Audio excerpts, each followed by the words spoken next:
Hello friends. तो आज सुनते हैं शैतान राम की कहानी। एक शहर की एक छोटी सी गली के आखिर में एक घर था। उसमें रहते थे शैतान राम। अपने नाम की तरह ही उनका काम भी था। हर समय उनको सबको सताने में बड़ा मजा आता था। उनके घर के लोग उन्हें समझाते थे, लेकिन आदत से मजबूर शैतान राम समझते ही नहीं थे। वैसे उनका असली नाम तो सुंदर, लेकिन अपनी आदतों के कारण उनका नाम शैतान राम ही पड़ गया था। एक बार की बात है, उनके घर में सब लोग कहीं बाहर गए हुए थे। शैतान राम भी शायद कहीं से बाहर चले गए थे। गली के एक घर में एक मुर्गी और उनके कुछ दोस्त रहते थे। शैतान राम उन्हें अक्सर परेशान किया करते थे। कभी मुर्गी को उठाकर कमरे में बंद कर देते, तो कभी मुर्गे की गर्दन में रस्सी बांधकर उसे घुमाते थे। मुर्गा मुर्गी ने सोचा कि शैतान राम को सबक सिखाया जाए। उन्होंने अपने कुछ साथियों से बात की। सब उनकी मदद करने के लिए तैयार हो गए।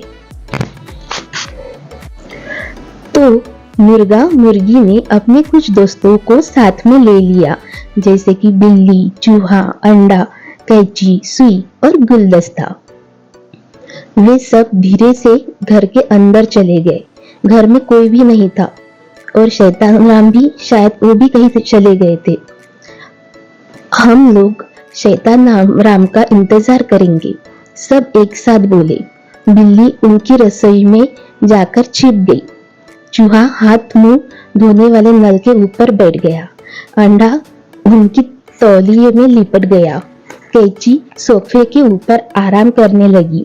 सुई ने उनकी तकिए में अपने लिए जगह बना ली। गुलदस्ता दरवाजे के ऊपर जाकर बैठ गया और मुर्गा मुर्गी दरवाजे के ठीक बाहर खड़े हो गए।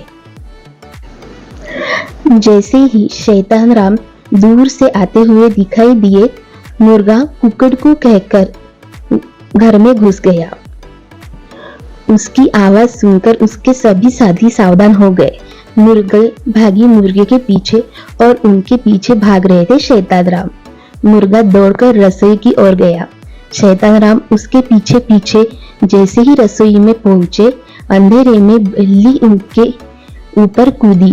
वे घबराहट में हो गए और घबराहट के कारण वो आटे के डिब्बे में गिर पड़े। मुंह धोने के लिए वे नल की ओर भागे। आंखों में आटा चला गया था, उनको ठीक से दिखाई भी नहीं दे रहा था। जैसे ही वे नल खोलने के लिए उन्होंने हाथ बढ़ाया, चूहे ने जोर से उनकी उंगली में काट लिया। दर्द से चीखते हुए और अपनी आंखों को साफ करते हुए वे तौलिया ढूंढने लगे। और जैसे ही उन्होंने तौलिया से मुंह पूछा, अंडा उनके पूरे मुंह पर घुमाया। वे थककर सोफे पर जाकर बैठ गए। पर यह क्या, वहां तो कैंची पहले से ही उनका इंतजार कर रही थी। जोर से चुभी और शैतान राम उछलकर सीधे बिस्तर पर गिरे। उनकी तकिए में लगी हुई सुई उनके गाल में चुभ गई। शैतान राम की हालत खराब थी। वे घबरा कर दरवाजे की ओर भागे।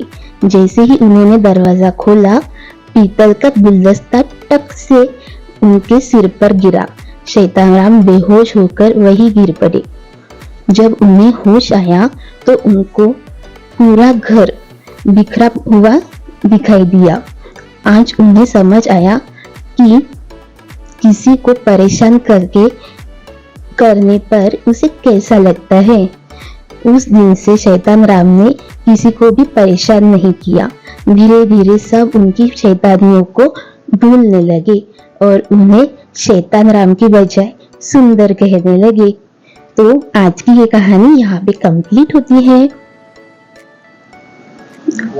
और आपको ये कहानी कैसी लगी मुझे जरूर कमेंट करके बताइएगा। कहानी के साथ साथ यहाँ पे हमारी मेहंदी डिजाइन भी कंप्लीट होती है।